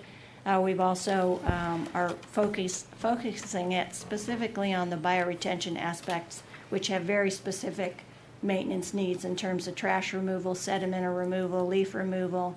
None of the replanting, plant issues will be included, just basic cleaning and maintenance of those facilities so they can maintain their maximum ability to treat and So the the stormwater. gardening division would still be seeing the replacement of Yeah, plants and the yeah. pruning of some, because the one that we have up there at Kennewick and Kirkland has received all kinds of criticism from residents, not about the circle and not about the bioretention aspects so much, but just the Thickness of the the vegetation. flora gets so high that it almost looks like a miniature barricade when you approach it. Yeah. People can't see around it or through it, and then the trash tends to collect. So that's just an example. We'll be continuing the ongoing video inspection of a third to a quarter of the system that we do each year in water quality testing. Some of the major capital projects, we tend to split out the system improvements from the capital projects between existing facilities and new facilities. So we intend to construct a bioretention facility at 13th and Hillwood Manor Park. The permeable pavement and a portion of the community center lot. We've got major stormwater infrastructure behind there. We think it'll be an ideal location for some permeable pavement. Where? Could be in any number of areas, but it probably will be in the parking areas rather than the drive lane. So where the cars actually park could be behind the community center directly on either side and or both. I don't know why I anticipate it being more behind the community center than behind the library, but it could be in either. And that'll be a function of we put some money towards that, and we'll see how far that money will go. It's because we've got capacity there in terms of infrastructure below. We kind of, it's a matter of money limiting. Open it up and let her rip. Yeah. An infiltration swale at Larch Avenue and Glazewood Avenue, a location where we've got a lot of pavement that we would like to narrow, and we have stormwater infrastructure nearby. And then an additional bioretention facility at the southwest corner of Grant Avenue and Holly Avenue, where we currently have a non-infiltrating bump out. We'd like to turn that into a bioretention bump out and deal with some of the sump pump discharge that currently causes icing on the street, as well as provide some more treatment for the stormwater runoff itself. Would the curb line change at all? It potentially could be expanded further up the street, so the bump out could go a little further up the street. You know which side I'm talking about? Yeah. Where So someone. the reason I ask something to keep in mind is that I get complaints from residents periodically about cars that don't stop at the stop sign. It's kind of sprawling intersection. Yep. And Yep. then there are also concerns regarding kids who are especially walking home from Tacoma Park Middle School along Grant, and they walk in the street a lot, and anything you can do to build some traffic calming into this, to narrow the intersection, do whatever would be great. Yeah. We'll definitely take a look at that when we're out there. One of the issues will be, of course, the bus transit and maintaining True. adequate turn lanes for the buses, so that we'll use that as the limiting factor and work from there. And then I think I've already mentioned the Flower Avenue Green Street, so I won't get into that additionally. Question, in you make mention of the large swale at Larch and Glazewood and the infiltration facility at Devonshire and Glazewood. Is any of that going to have any influence on the runoff problem that we've been having that comes down along along New Hampshire Avenue, down as it gets down near Sligo Creek Parkway? There's that deep swale that keeps backing up, that the SHA has been out there and dragging, and collects huge amounts of timbers and trash, and then just overflows the sidewalk and runs across. Neither of these projects will help per se that, because the stormwater currently feeds that stream channel that's located back there that then gets backed up. It's a state highway and a park and planning issue. We have not been able to get significant attention from either of them out there. There's a collapsing stormwater pipe under New Hampshire Avenue that needs to be addressed, and they need to access Park and Planning's property in order to do those repairs. So neither of these will help Okay. that particular project. All right. It's a major restoration project that needs to take place on their property. Yeah, that's actually Tim's domain, but we see it. because Just call when- me next time, Fred. I'll go dig it out for you. Would you? Because when it's really rainy, sometimes the water just washes out over a lane and a half of New Hampshire Yes, Avenue. it's pretty bad. It's bad. It's just amazing. And I have one question that you probably don't have an answer to. I've asked it other years, but do we have any sense on the timing when we think or the impact when they do get to it, when the state might get finished with the MS4 Phase 1 jurisdictions and get to the MS4 Phase 2 jurisdictions, which is us, and what that might mean for any of this stormwater? Well, we think we're well on our way to meeting both the spirit as well as the intention of the law, so we don't have any concerns in that regard. One of the aspects that we've been trying to tighten up is our maintenance records, because you need to document and show that private facilities that are constructed through our permitting process, we need to have an inspection and maintenance program identified to verify that those facilities are operating as designed. So we're trying to work on that aspect of our program currently. And so once we have that in order, as well as our own planning programs, we don't anticipate an issue. So we're just humming along, hoping that everything we're doing will be accounted for and will. Yeah, that we have very little maintain the problem. documentation and paperwork that will be necessary. Yeah, and I feel like everybody was thrown a little bit of a curve with a recent court case where Montgomery County's MS4, which was kind of the model for the state, now may have to be revised. Yeah. Well, we'll sit and watch and learn from others. And they may not get to us for another 10 years. They may not get to us for a while. They don't comment. That reminded me of, I didn't know whether anybody would be wondering if, related to the legislation and the Right, stormwater right. legislation, it really is geared towards Phase 1 jurisdictions, which we are, as a smaller municipality, Phase 2.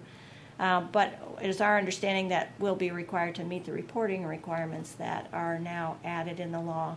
And since we already do annual reports to the state, as well as intermediate reports to the state, we don't anticipate, that's going to just be part of what we already are doing in terms of showing how we meet our MS4 requirements. Right. And that was the result of the final SB 863 that we had some conversations on over the course of a couple of weeks. Okay, if people have more comments or questions for Daryl, maybe you can send them to us, and if there's some other things that we need to respond with information, let us know. Thank you. Great, thank you. Library. Which a number of people in the audience are thinking, finally.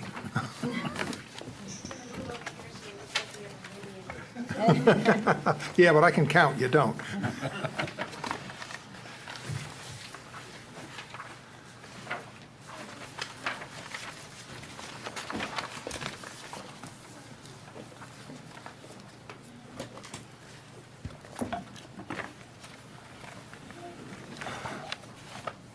This is actually going to be a comparatively free.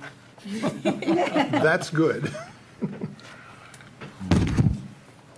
Oops, I lost something. Oh, Does the this little, matter? Can you still hear me? you can still hear. It's just the little- foam cover. Yeah. I was impressed. Okay. I wanted to find out what you were talking about.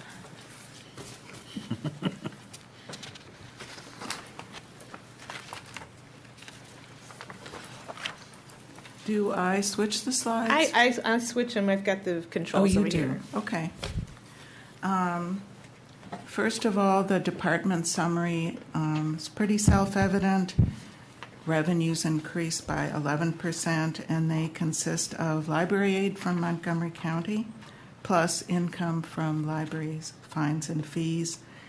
Expenditures increased by 4.6%, and those increases that are not personnel-related costs are due to books, digital resources, and some staff training. The FTEs are up by 0.22%, which simply represents an adjustment in available substitute hours for the library and computer center. Before last year, substitute hours were not included in the FTEs, and now they are. The capital budget increases by $60,000. And moving on to the next slide, I'd like to... May I, any particular reason the county increased the amount given us by $3,800? I don't know. There's a formula calculation. It's based on it's a property So assessment. it's purely formula It's driven. basically a purely tax formula duplication based. formula. Yeah, because you recall a number of months ago we had a discussion about a cut that they made a number of years ago that led to the cities charging county non-city residents. That's right. That was a and so on. special. That actually was a change in the code, in the county code, that was done on a temporary basis to save the county money, and that has now gone back to the original code language. When did that happen? The reversion. It was a 2-year sunset. It was a sunset Oh, provision. okay. And that has expired. So. Great, thanks. That's what I call institutional knowledge. Okay, now addressing the capital improvement budget. The fiscal year 15 budget represented an increase over prior years because of the combined cost of library space planning, a new integrated library system, and the renewal of our contract with Userful for the public computers, which occurs on a 3-year cycle. Fiscal year 16 includes funding for further steps in the design process.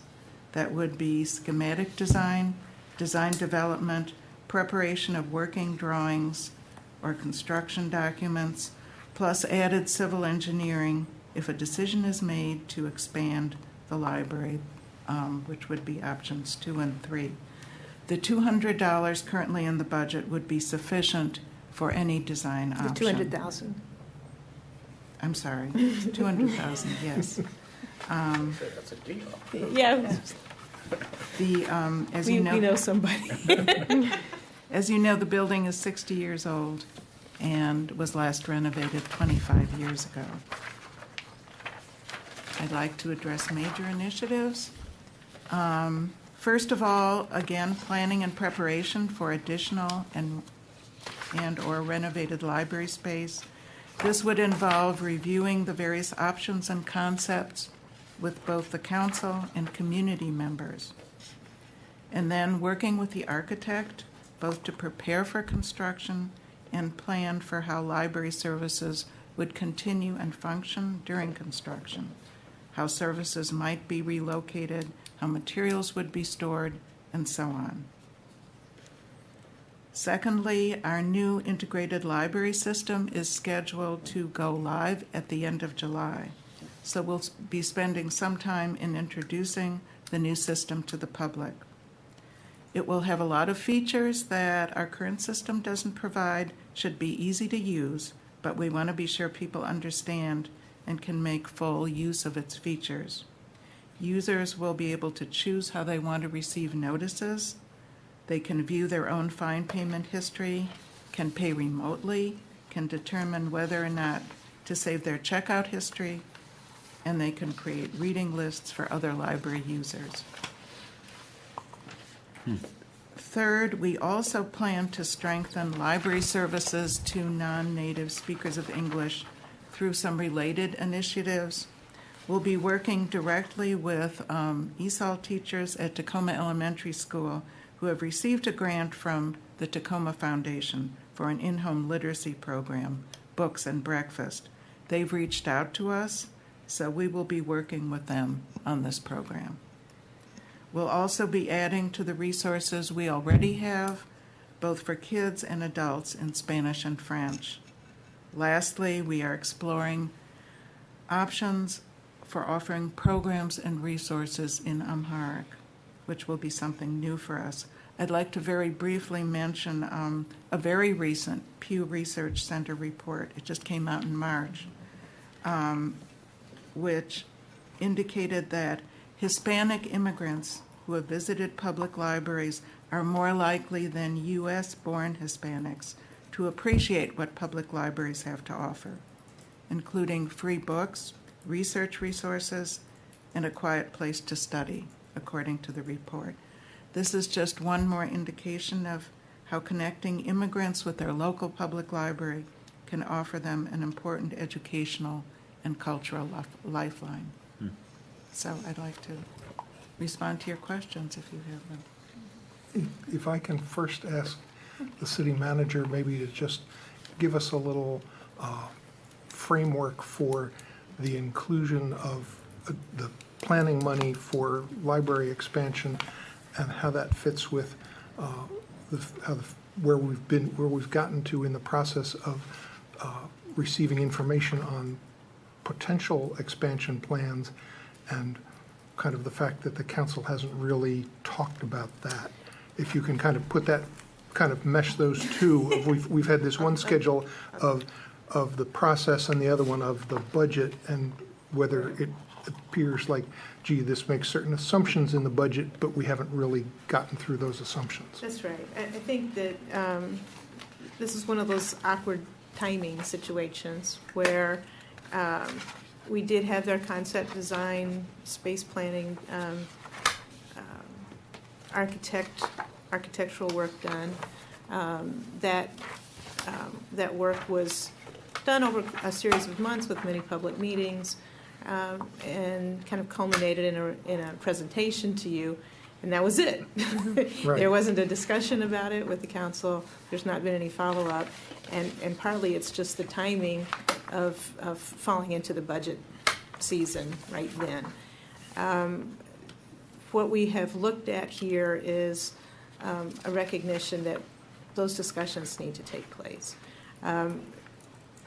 I did not, however, want to not put anything in the budget until after those discussions took place, because then you lose a whole year. And I think that when I was looking at not only kind of what the library needs, and that it's, I guess I felt good about the concept designs and that concept planning, that at least it was a good base of information to talk about, that we're in a place where we could move to a next stage of community discussions that would refine those plans, and could move to an engineering design if that's where the council wants to go. But I looked at that also as I was looking at the other kind of facility needs that the city needs. We've talked earlier this evening about filling in the atrium, doing the police department work. There's a lot of thought that needs to go into that yet. Just in terms of, we've gotten the structural assessment that the atrium could be filled in without an enormous problem. But we have not really had the designs about what does that mean in terms of space, how you would redesign the police department, some general cost figures for really what that would be. There's small versions which are kind of dealing with the immediate issues that the dispatch office has, which are fairly important. But then there's the workspace and work situation for the employees, and there's also whether or not we want to move the holding cells, which for those people who are not familiar with it, our holding cells are on this level of the building behind the dance room. And so they're not convenient to the police department, and in order to take our prisoners in, you go past the basketball courts and the entrance to the school and the swimming pool. So it may be, as we come up with some concept designs, moving those holding cells to the first level makes sense. There's a lot to think about. There may be different ways to approach it. There may be different ways to phase it. But it's not something that's ready to kind of move on or really have significant discussions until we get some more concept plans done. And can you also put it in context with the potential for any of the Public Works Phase 2 work that might be needed, and just talk a little bit about kind of phasing of all of these projects? Right. So, and I was just going to do that. The Public Works Director is comfortable with the Public Works facility as it is right now for the immediate time being. She feels that that the work needs to be done, but it's not a critical need at the moment. They have had the original concept and planning work done when the public work Phase 1 was done, so they know what that includes. I think that both because they don't feel that it's a critical need for the staff right now, and there's so much going on that I think they feel like they would be a little bit overwhelmed by also having construction work on their location right now, that they really would prefer it to be out a couple years. There's some smaller projects. There's the Hefner Park project.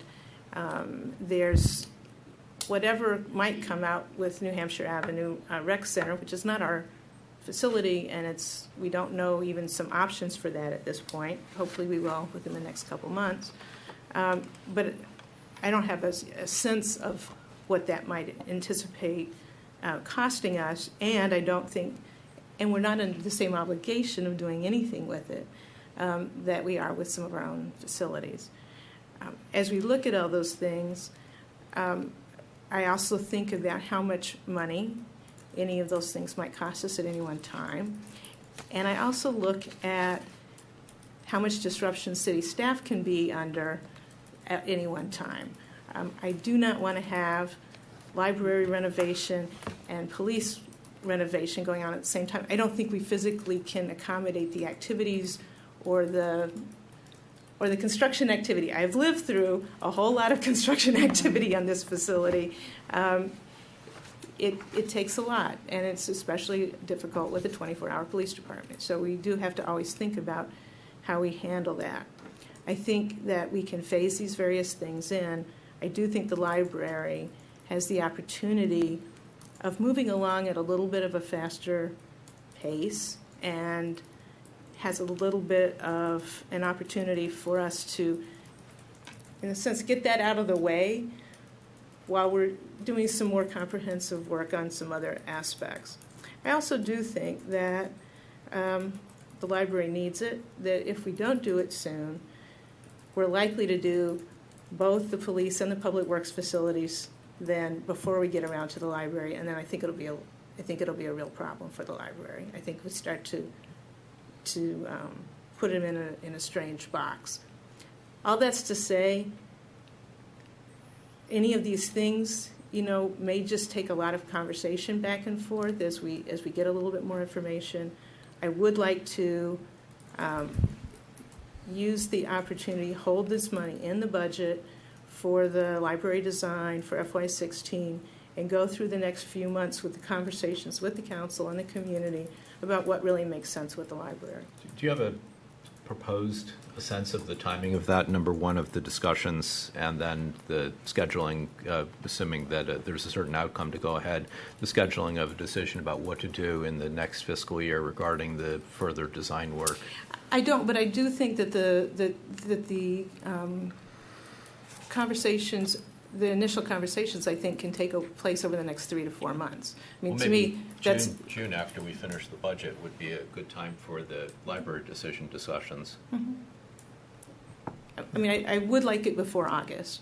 I would like to have some direction on that before August. And thank you for sending along that our debt policy and that information, because it helps to kind of, in the context of the budget, understand what those opportunities can or should be. Right, and I think that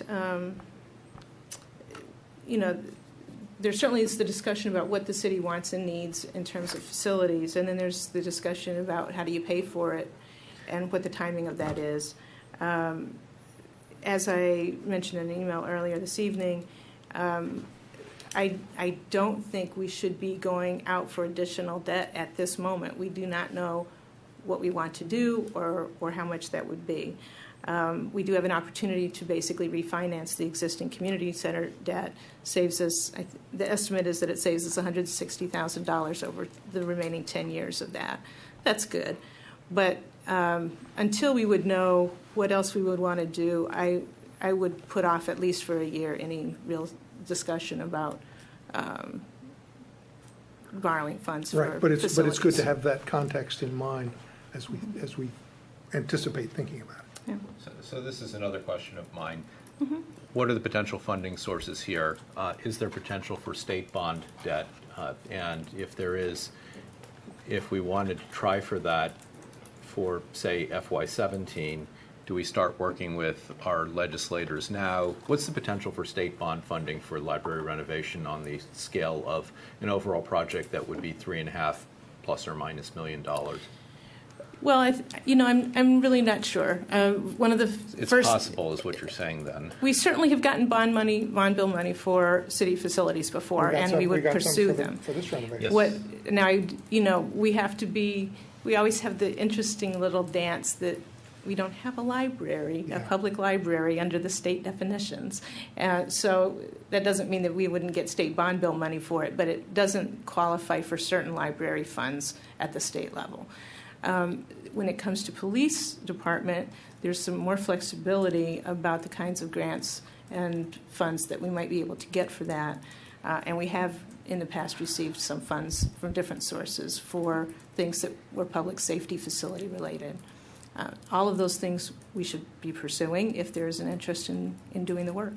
Yeah, I am sure I'm not the only one sitting up here who has had the experience of talking to our state legislators about bond funding, and there's a certain degree of creativity, I guess you could say, in how the funds are labeled in the bills that they submit. Right. I should say how the projects are labeled, so that something that is a use as a library is actually a component of a larger community center, and so on and so forth. That's right. So. Well, I think one of the things that we have a real advantage about is that we have actually a unique library, and the kinds of activities that are done in the library, besides just having the books and kind of the specific library type resources that are Tacoma Park specific, we have more activities than almost any other library I've seen, and the kind of interaction that we have and the different kinds of people that we serve directly with really usable services is really quite remarkably different than most other libraries. So I think we can be very creative in how we label it, how we sell it. I think we've got good data that shows how that's used. That would make strong cases for a number of different kinds of resources. And it's been a few years since the city has gone after state bond That's funding right. for a project. And for a while, we were very much discouraged because the state was just not doing much of that. They've picked up, and I think that we have some strong case. We certainly, I think we're owed some good. Can I interject to mention that we have Education. more library programs per week than Montgomery County libraries do? And I wouldn't be surprised if we didn't continue to have a larger number. So we just need to keep all those options in mind and get to the discussion so that we. Yeah, I think that, it'll be, I'd like to pick your brains a little bit about the best way to have some of those conversations and discussions, but we need to have them over the next few months. Sounds like we should think about scheduling them for June. Okay. Yeah, I'd like us to, I think we have to incorporate conversations about the recreation center in there as well. I realize that it's a little beyond the horizon that you were just describing.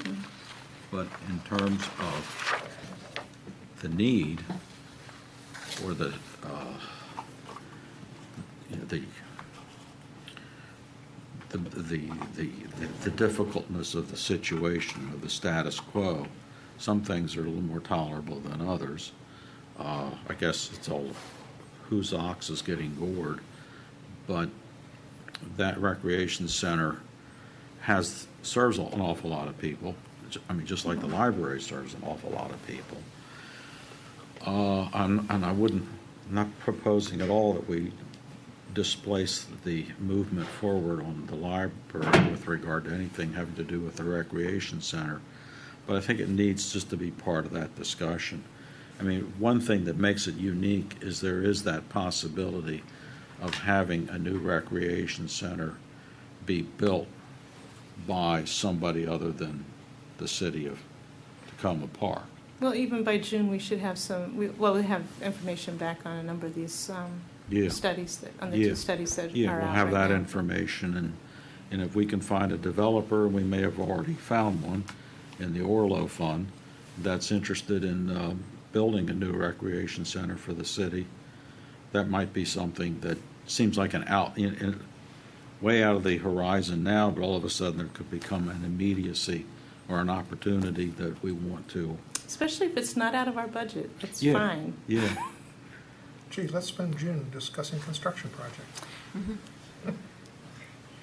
Well, I mean, I do think that it's important that we talk about the facilities over the long term. It's been a while since that's been done, and I'm looking forward to going through those. Well, we're working on an update to the city strategic plan, and this is very much a fit within that. That's right. I just had a question if we're, from a resident who's particularly interested in the Computer Learning Center and the hours. And the question that he had was, it looked like, and I'm on page 147 of the budget book, that there had been a decrease in hours from the actual in FY14 to the estimated in FY15. So we had a question about that. Oh, those are the hours that people, logging on. Yeah. And we don't really know the reason. There was an uptick on the previous year, and now it's gone back to the prior year. Right. So that was one question he had. Another question he has whether or not we are meeting demand and need to extend hours for the Computer Learning Center. I think In the Computer Learning Center, whatever hours we could provide, people would be there and people would be using the facility. That's, I don't know if it would ever be an option. It's open 7 days a week. It didn't used to be. It's open mornings. It didn't used to be. But people are there all the time, and I think the demand will not subside. We did restore a couple of hours for senior usage, about 2 years ago, which I know was very welcome. Right, absolutely.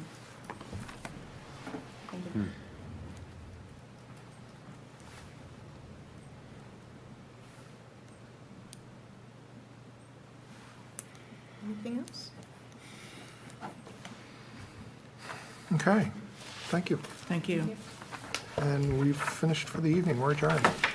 Do we not talk about the reconciliation list? Did we have, if somebody has items? Yeah, I mean, I just thought we normally did that at the end of each meeting. We went through items to add to the reconciliation list at the end of the budget process. Okay. And I partly bring it up just simply because these are questions that aren't necessarily related to the two things we had tonight. I think Councilmember Siemens seconded this when I raised it earlier, but an interest in raising the salaries of the lowest paid city employees. Yes. And I haven't heard anything back on that specific thing, which doesn't have to be in open session, but I would like us. Remains our intention. Okay, and I'd just like to get some details on that before we finish the budget process. Was that with or without an exclusion for high school for minors 18? That's an exclusion of that. This is for our regular full-time employees. So it would exclude Yeah. the younger ones. Yes. Yep. So that's one issue. I think this is an agenda request rather than budget reconciliation, but we had earlier talked about having a discussion on the policy around our the size of our reserve funds as well as the running balance in our general fund, noting that a number of other cities have city council, city governments have a standing policy on what percent they hold, and so this is I think an agenda request for the mayor for the future. It doesn't have to be before this budget process is completed, to be able to have a conversation about policy in general, and then potentially that would lead us to setting policy. My third wish is more of a reconciliation request, but it's a request to the city manager. Would be a request for the city manager to put together a $324,000 a change of $324,000 in the size of the total budgets of the police department, the general government fund or department, and then the general fund funded portion of the CIP, to look to get your recommendations on ways that we could reduce, to eliminate the need for the tax increase, the property tax increase. And that would be roughly $100,000 in each of those three areas. I can go through and identify individual reconciliation items, but I'd rather have the city manager with city staff do that. I would just note that if it were equally split among those three areas, that would only be 5% from the CIP, 1.4% from the police department budget, and 3% from the general government budget. So, a very small amount. I can give you several options on that. Thank you. I have one then. Yeah, go ahead. One of the things that has been an abiding concern or interest that haven't had an opportunity, probably should have come up our last budget session when we were talking about communications, is it has to do with the city newsletter. And I talked to you about it when we had a private one-on-one a month or so ago, is that I'd like to see us fund an expansion of the number of pages in our monthly newsletter, because it's the residential survey shows that we've got a readership of that newsletter of in excess of 90, somewhere in the middle 90% range, 95, 96% of people say that that's something that they rely on, and it's become pretty evident that, and even Craig Terrell is said that really the paper still is the best means of communicating with people, because there's as we all know, there's an awful lot of folks who either don't have access or just don't use the internet to get their information. And I think when we had this conversation, which of course was sort of off the record at the time, your thought, and I'm not holding you to it, was that a cost of maybe $10,000 to $15,000 would allow us to perhaps add another 4 pages to the newsletter. And that's I have to go back and look. I know I spoke off the top of my head at the time. Yeah, I know you did, and I respect that. And so, just you can forget the number. Just it's what I'm talking about here is the idea.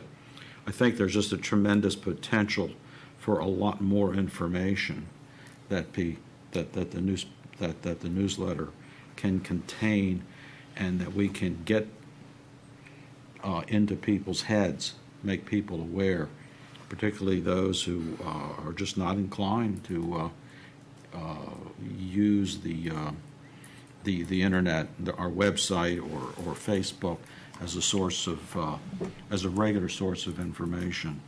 And I have long thought, since I've been on the city council, that this is one of the weak links in our city, is being able to. There's just so much going on in the city. There's so much information that people we want to know about, and yet we have such a diverse population who have different habits for how they obtain information and have sometimes limited time to get that information. A newsletter is the sort of thing that's a permanent piece of paper that sits on your coffee table, whereas stuff that's on the internet, it's only there if you flip on a machine and to go hunting for it. So I think that would be a huge, and I can elaborate more on what the kind of content we might be able to take advantage of if we were to do that. I won't do that now. I can certainly give you a number. Yeah. And I would just add, if we are going to invest in the paper portion of the newsletter, that we also make an investment on the online portion of the newsletter. That's happening too. So that we can read it on our tablets and on our smartphones. Article by article. Yes, rather than having to download a separate app. Right. But yes, I would like us to make the same type of investment. Anything else? I had just a couple of things, sorry, while we're on the topic. And the city manager doesn't have to comment on this tonight, but I noticed going through the budget book for almost every department when they looked at what had been budgeted for FY15 and the actuals coming in, it looked like pretty much across the board personnel was down in wages. Some departments were for different reasons, but it would just occurred to me it looked like across the board, and I didn't know if you had any reflections on that. And again, you don't have to answer tonight, but I'd just be curious. It looked like fine. Yeah. I think it really varies by department. Right. And then just on the question of adding pages to the newsletter, I think if in the future we do add that to the reconciliation list, I'd like to see if maybe some of the folks in the communications department have any thoughts on, I know there's an optimal number. I did newspaper research a number of years ago, but it's too long ago for me to remember. There is an optimal number of, you get to a saturation point that people are not going to read beyond. So I would, if we are going to have that conversation, I think it would be useful to have that information as well as just the cost. And then as we are looking into things, I would be curious to know how much it would cost to add some hours to the computer learning center and what the library would recommend on that. Thank you. Any other ones? Okay, now we're adjourned. Thanks very much.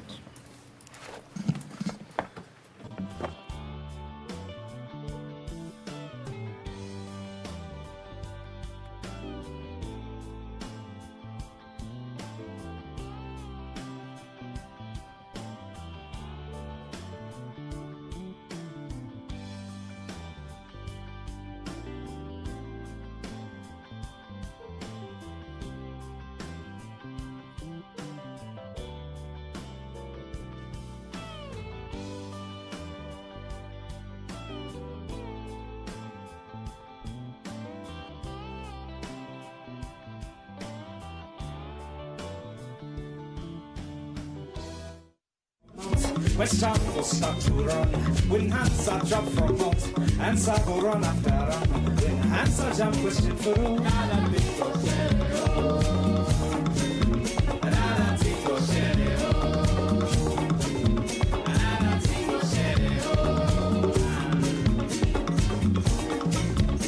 When question drop from mouth, question will start to run when hands are dropped from mouth, hands are go run after run when hands are jump question for road.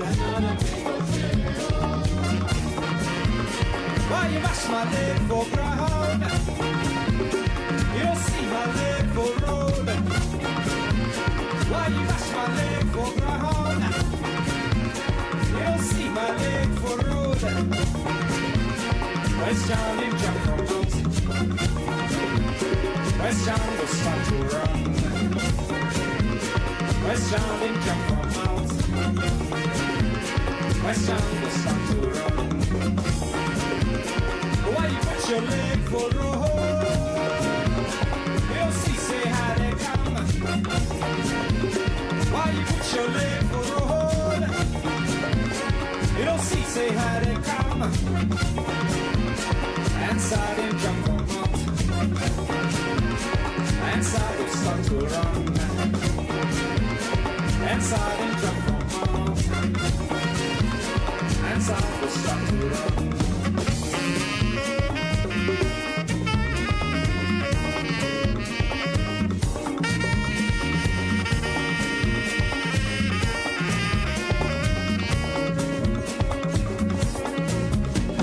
Question drop from out, question will start to run. When answer drop from out, answer will run after run. When answer jump question for road, another single share. Another single share. Another single share. When question jump answer for road, another single share. Another single share.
Question jam answer by Fela. Justine Miller on trumpet. Mark Gilbert on sax.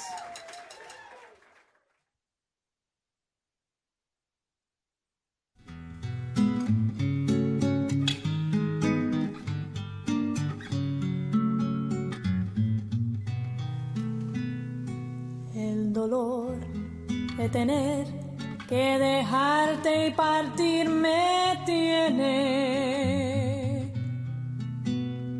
sollozando mi amor, de pensarlo nomás me duele. No quisiera tener que partir sin mirar tus ojos. Es inútil mi amor, de pensarlo nomás sollozo y pensar que tus ojos que hoy sollozan no me dejan son los mismos que ayer separaron de mí tanta pena. No quisiera tener que partir sin mirar tus ojos. Es inútil mi amor, de pensarlo nomás sollozo y pensar que tus ojos que hoy sollozan no me dejan son los mismos que ayer separaron de mí tanta pena. No quisiera tener que partir sin mirar tus ojos. Es inútil mi amor de pensarlo nomás, sollozo.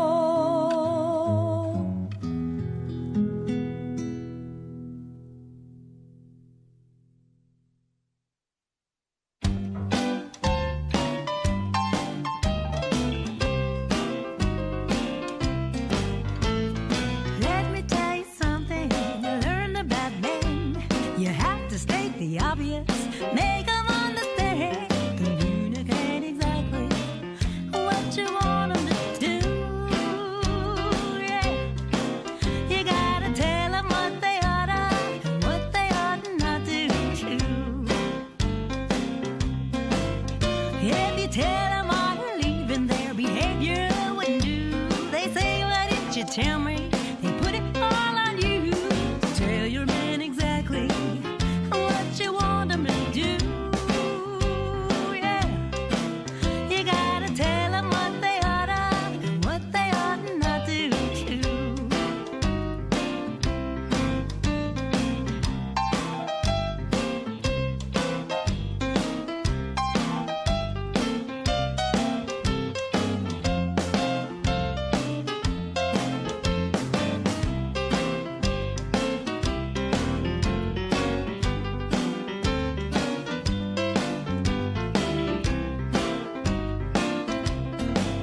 When he's of the male persuasion, you can take it from me. 'Cause what you gonna get ain't always what you see. Show your man exactly what you want him to do. Yeah, you gotta tell him what they oughta and what they ought not to do.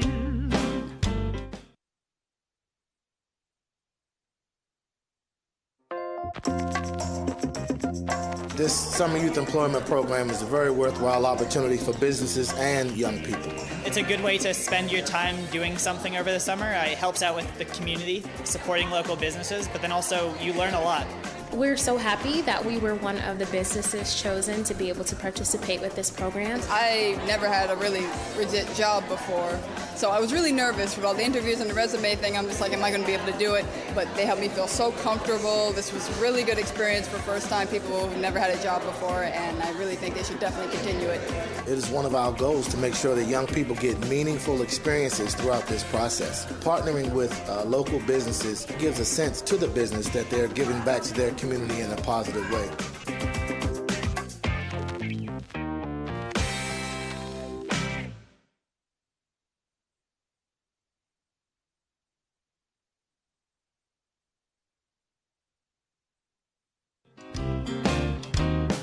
Always they're romancing while they tell a pack of lies. They got experience pulling the wool over their eyes. It may sound kind of silly, it's quite the simple truth. You gotta tell them how it's gonna be.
If you feel like jumping, you can jump to this.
wandering in this wilderness, lost without a guide. Just an ordinary man trying to make it to the other side. Don't treat me like a leper, ease my weary load. A simple human touch.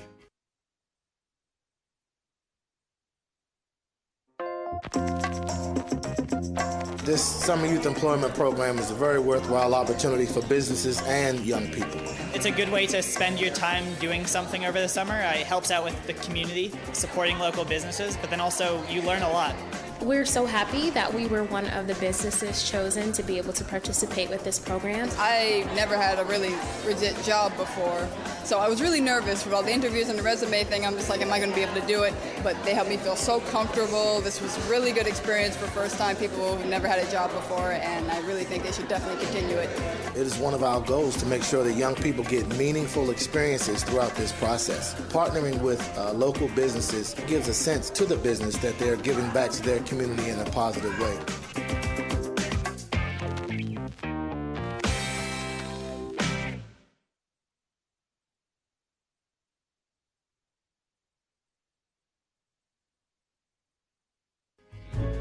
And I'll feel less alone. Lift me up, take my hand, all on that same journey, all crossing the Canaan land. Come on and lift me up, take my hand, all on that same journey, all crossing the Canaan land.